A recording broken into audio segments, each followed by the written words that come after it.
Hi stars, how are you? E aí, imperative, quem aí lembra do imperador romano, certo? Que dava ordem a todo mundo. Então, hoje nós vamos entender um pouquinho sobre essas construções na língua inglesa que de fato são muito importantes, não é? E não é só porque a pessoa é bossy, ou seja, porque ela é mandona, que ela utiliza. Muitas vezes a gente precisa utilizar até mesmo para passar orientações, para chamar atenção, para dar um warning, para avisar alguém sobre um risco, tá bom? Esse tipo de frase, ela sempre vai se constituir e na forma dela afirmativa ou negativa. Você nunca vai ter ela no interrogative, né? Você não fala, não dá uma ordem a alguém, não passa uma ideia de orientação perguntando, não é verdade? Então, pensa em estruturas onde você vai orientar.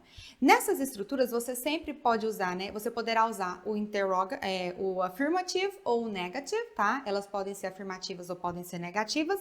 E elas sempre vão acontecer no present simple, ou seja, no presente, tá? É um tipo de estrutura que você sempre vai utilizar no presente. Então, isso é importante, né? Noção de presente, passado e futuro. O que é presente? Uma coisa que está acontecendo agora. Então, geralmente, você vai ver a palavrinha now junto dela. Então, dá uma olhada aqui, ó. Come here. Come here, né? É um imperative, é uma frase imperativa. Olha aqui. Don't come here. Don't come here. Stand up. Stand up. Don't stand up. Don't stand up. Aí você have o sit down, né? Sit down seria o contrário. Open it. Open it. Don't open it. Close it. Close it. And don't close it. Tá bom? Então, esses aqui são os mais comuns, inclusive que nós utilizamos na sala de aula, não é verdade? Come here. Don't come here. Stand up, sit down. Open it. Don't open it. Então, você vai perceber que é uma estrutura, né, que os verbos estão no presente. Você vai perceber que para fazer a negativa, você sempre vai usar o don't. Don't, don't and don't, ok? Então, essa daqui, na verdade, são as informações básicas que você precisa saber sobre o imperative. Agora, aprofundando um pouquinho para tirar também suas dúvidas, vamos falar do imperativo numa forma de ordem. Então, você vê, né, que você tem ele como ordem, mas você também pode ter ele como offering sentence, ou seja, oferecendo, sentenças onde você oferece algo a alguém, tá? Então, close your books now, né? Close your books now. Lembra da palavrinha que eu falei para vocês, que é bem importante, que é o now? O que é now? Now é agora. Então, geralmente, quando a gente utiliza o imperative, a gente fala now. Close your book now. Open the window. Now. Come here. Now. Então, você está dando ordens, tá? Don't close your books now. Então, você tem aqui o quê? O don't para fazer a negative, certo? E aí você tem, quando você vai oferecer, tem uma expressão muito utilizada que é isso aqui. Have a sandwich. Have a sandwich. Imagina que alguém chegou na sua casa, é um amigo seu, então não é uma situação formal, e você de uma forma direta fala, have a sandwich, have a juice, have a coffee. Ou seja, toma um café, toma um sanduíche, né? E até eu fiz questão de traduzir para vocês aqui, porque eu quero que vocês comecem, né, a pensar em inglês, e parece que é tão complicado, mas de fato pensar em inglês, além de, né, pensar totalmente em inglês, é também entender como eles formam as frases. Então, olha só, a gente fala em português, toma um café, né? Toma um café, seria correspondente a essa expressão aqui, have a coffee, have a sandwich. E, na verdade, para eles o have é o verbo ter. Então, claro que para eles tem o sentido de tenha um sanduíche, né? Tenha um sanduíche. E é assim que o pensamento dele vai construindo. A gente vê muita confusão na tradução, né? As pessoas, mas isso significa tanta coisa. Na verdade, eu diria que não, sabe? Eu diria que muita coisa significa o que de fato ela é, e ela teria versões em português. E se você começar a entender, por exemplo, o have como tem, não tem problema nenhum, faz sentido, né? Pode não ser da forma com que a gente fala em português, mas não deixa de fazer sentido. Tenha, né, um sanduíche. O que pra gente, né, o que seria o sentido pra gente? Aceita um sanduíche, mas na verdade tenha um sanduíche, né? E faz sentido pra eles. Então vamos pensar igual a eles, pronto. Don't have a sandwich. Então, don't have a sandwich. Não tenha. Geralmente o pai fala pro filho, né? Chega na casa dos outros, don't have a sandwich. Don't do it. Don't take a coffee. Então, não faça isso, ok?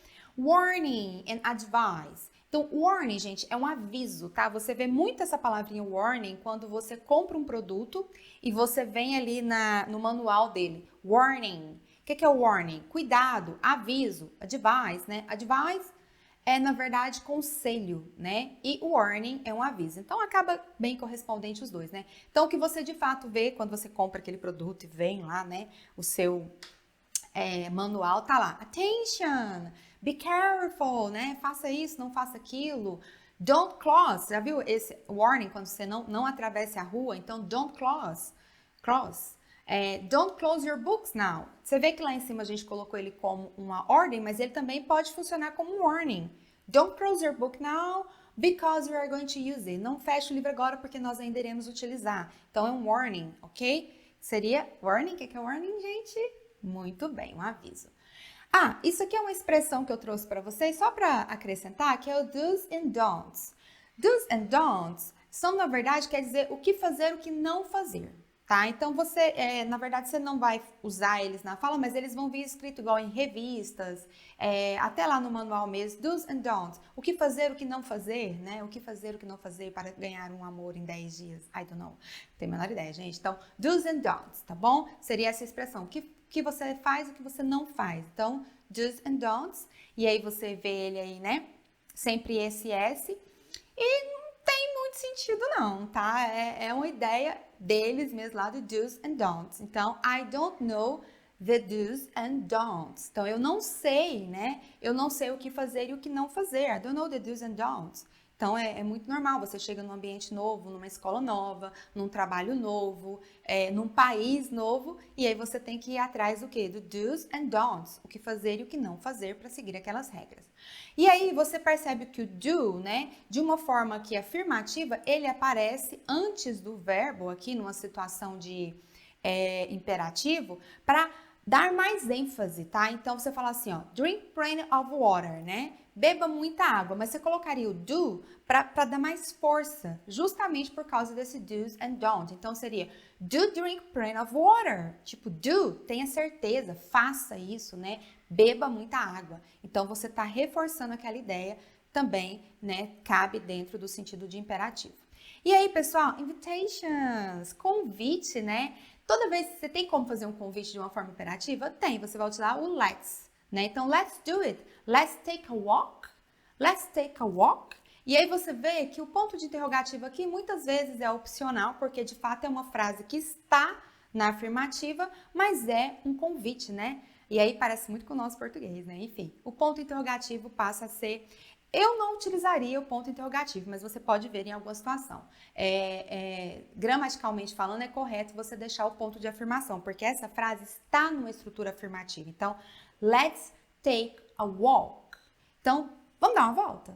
Vamos, né? Nós nem falamos vamos, né, gente? Nós falamos vamos, vamos, vamos dar uma volta. Então, let's, né? E aí você fica perguntando, teacher, mas o que é esse let?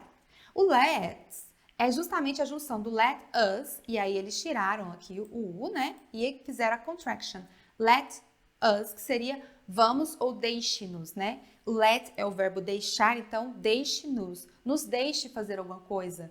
E aí a gente tem essa, né, interpretação em português que é o nosso vamos, ok? So, vamos take a walk. Let's take a walk. Alright? We let, né? Só para você aqui, ó. We let seria, né? O let como verbo seria nós deixamos, tá bom? Ok, pessoal. Request now. Também, né? Falando sobre ordem, tem request. Qual que é a diferença? No request, request, tá? Você vai utilizar o please, né? Então, o please aparece aqui justamente porque quando você está fazendo um request, né? Fazendo um pedido, seria mais como um pedido, você precisa usar o please, né, gente? Então, olha só. Open the window, please. E aí você tem please don't open the window. Ah, teacher, eu coloco please no final da frase ou no início da frase? Gente, eu diria que é bem opcional e de acordo com a ênfase que você quer dar, tá? Eu costumo utilizar nos dois lugares.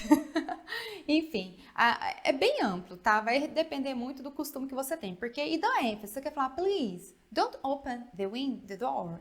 Please, né? Você está dando mais ênfase ao por favor. Agora, open the door, please. Então, você deu mais ênfase no open the door. Então, muitas vezes na língua não tem o certo e o errado. Tem o sentido que você quer dar para sua conversa, né? Então, você coloca as palavras de acordo com aquilo que você quer enfatizar. ou seja, dar mais força. E aí, olha a diferença. A ordem, você só falaria, né? Open the window. Então, se você está em uma posição de dar uma ordem, você é a mamãe, você é o daddy, você é a teacher, você é o boss, né? Então, você pode falar open the door. Se bem que nenhum desses casos também, né? Seria ruim utilizar o please. Então, please serve em todo lugar. Ninguém perde nada por ser educado e agradecer, certo? Então, falando um pouquinho de request, você tem o kindly. Kindly seria o nosso gentilmente, né? Que a gente falaria por gentileza. Então, kindly é um advérbio aqui, né? Que você vai ver em muitos lugares também, no sentido de ordem, mas num pedido, né? Mais num request, uma ordem educada. Então, kindly send me 2 copies. Então, por gentileza, me envie 2 cópias, né? Mesmo que você tenha dado uma ordem, não custa nada ser polite, ser educado. Ah, essa palavrinha aqui, gente, ó. Polite significa ser educado. Então, tem muitas palavras que são word, né? Então, polite words são palavras que geram essa educação. Please, kindly, ok? So, use them. You have nothing to lose. Doesn't cost a cent to be polite. Não custa um centavo ser educado. Now is your training time, okay? With your online activities. Get ready to your conversation class. Então, gente, agora é sua hora de treino, né? Fica aqui na plataforma, treina bastante and see you next time, ok? Bye bye, stars!